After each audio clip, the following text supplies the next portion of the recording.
Ever suspect that a food is fueling your eczema flare-ups, your nagging fatigue, your headaches, all those horrible migraines? I always like to remind my patients that you're the best expert of your body and that gut feeling is probably right. Let's walk through a hands-on experience as I show you what food allergy testing can offer you to help you find out whether this gut feeling is correct and we know which foods that are triggering your immune system to cause these inflammatory conditions. If you want to know more about your health, then click the other link down below, take our questionnaire and get a personalized report that gives you the starting point to improve your health. Now, before I get stuck into showing you what an actual food allergy panel looks like and how an expert like myself interprets it, I'm going to run through the types of food allergy testing that is out there in the market. The more basic ones are what we call a food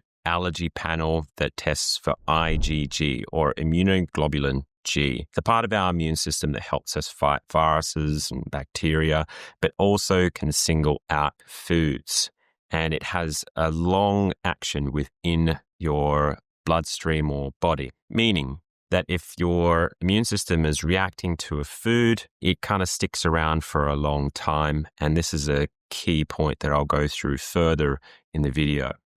There's a limitation. A lot of the times, what we find is if I'm testing for food allergies just with IgG, we find that it just confirms that they're eating these particular foods and it's not accumulating to an allergic like response, like eczema or a migraine. So there's a lot of false positives. It's a big limitation, and it's something that I didn't like when I was testing these in my clinic and trying to decipher what foods should be avoided and which foods could be safely eaten. Now, there's a workaround for this, and this is where the latest testing has come into fruition, and this is where we combine IgG, immunoglobulins, to foods, so what's reacting in that part of the immune system, and then combining that with another inflammatory marker that's from the complement system. So this is part of our immune system in terms of a short story or explanation. Is essentially an immune complex that's released whenever there is an inflammatory response where the body thinks there is like a virus or an allergen or something of that nature. It just throws it out there and it participates. It's a first-line defense against those offending agents. Testing two parts of the immune system's inflammatory response. And when you combine the two together, the testing becomes more sensitive. So we get less of these, what we call false positives. Really, really interesting. That's going to be the test that I'm going to go through today with you shortly. But before I do, let's go into some of the real dud tests. Out there in the market, there's lots of stuff that you need to be warned about. Food allergy testing via taking a hair sample. I've never been able to find evidence that supports that testing. It is expensive for what it is. It's certainly cheaper than the testing that I'm going to go through, but it just gives you a huge, massive list of all these random inflammatory or potentially inflammatory foods. We don't want to be doing this test, a complete waste of money, and you're avoiding like half of what you're eating and only about possibly, and I'm being very generous here, you might have 3 of those of the 30 foods you're being told to avoid that actually mean anything in terms of results. So that's why we do get results with when people do those tests and eliminate those foods, but you're eliminating all these foods you didn't have to. And that's just really not a way to live or to eat. There is other tests that can be done. So certain machines and things like that. Again, there's not much scientific evidence associated with them. So just be wary about where you're going to be putting your money and time. Make sure that you're getting expert advice on which tests that are worth doing. As a quick side note, I'm going to go through the difference between the types of, let's say, food intolerance allergies that we're testing for here. We're not testing for what we call true allergies. That's where, let's say, if I eat a peanut and I can't breathe, that is an anaphylactic reaction to a peanut, and this is an IgE-based reaction to a food. We're not discussing those today. Those are very serious allergic reactions to food, and we can test for those in standard blood tests that can be ordered via your GP or someone like myself. We're more looking at the things that are really hard to pinpoint. You have to eat heaps of them for them to start contributing to a reaction like a migraine, a headache, fatigue, or your eczema. So let's get into it. So this is a IgG, so immunoglobulin G plus complement C3D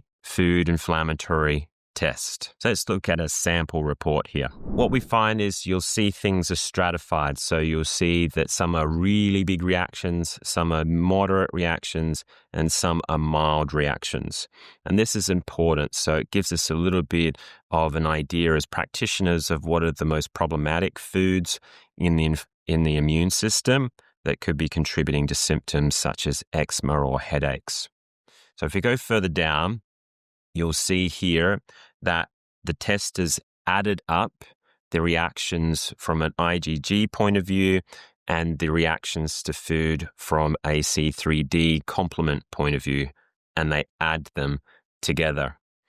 And we can kind of see here that the immune system's really unhappy in this example with wheat gliadin, which is essentially the unique portion of gluten which is within wheat, but also the entire gluten complex, and then also the other things that are in wheat. So this person should not be eating wheat, even if they're not confirmed as a celiac.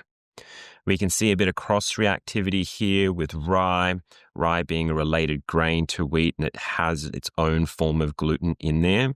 So that's not unusual to see these paired. And then if we go down to the next orange, you'll see sweet potato. So one of the things, like if I give you an example with a patient, so I was treating them for generalized fatigue, really. And they did have a lot of gut issues. And what we found was really obscure things we weren't suspecting. So there was one in there which would have been shellfish from memory, and then another one was spinach. So I would, as a practitioner, not consider that a very allergenic food, but to this person's body, my patient, it was one of the key things that they needed to remove. And they were having it in a very popular health food product, which is called AG1. It was loaded with spinach, and they were smashing that down every morning. So that was very helpful bits of information and made this test worth the money and the time of doing. But you can kind of see here the immune system in this particular example might be a little reactive to see so many of these mild reactions here. So we might consider going, let's get the gut lining a little bit more healed and less permeable, so it doesn't allow these proteins to flow through and touch the immune system. And then we probably get rid of a lot of these mild reactions here. But what we probably will find is that the sweet potato, the rye, and definitely the wheat is probably going to remain as problematic foods for this patient, as an example. And what will we do with this information? We'd essentially go and grab this wheat, rye, and sweet potato, and we'd eliminate it from their dietary pattern. We probably do that for a minimum of about 4 to 6 weeks, and then retest it to confirm the testing, even though we're fairly confident with this particular testing panel here, just to make sure that it is correct and we don't have a false positive. But as I said, I get much less false positives with this test, meaning that the things I remove actually are contributing to the symptoms of the patient. So very rewarding. And you can see here also what gives us practitioners a lot of confidence to recommend these to people is that there's not too many, this is a very real world example, not too many foods that are propping up, which make us not really trust tests if you just see foods everywhere, like the food allergy testing done via the hair. Now, there are other things added to this particular test that you can choose to add on there. Practitioner or the patient can make this decision to whether we've got some allergic reactions to candida, which is a type of yeast, which that can be common when we consider fatigue or eczema and other skin conditions. Zonulin is essentially a protein that can give us a bit of an idea of how permeable or how much stuff is floating through the gut. Occludin is another type of protein related to zonulin. Again, relates to gut permeability. So if it's high or any of these are high, then we've got an issue we need to fix. And LPS or lipoprotein saccharide.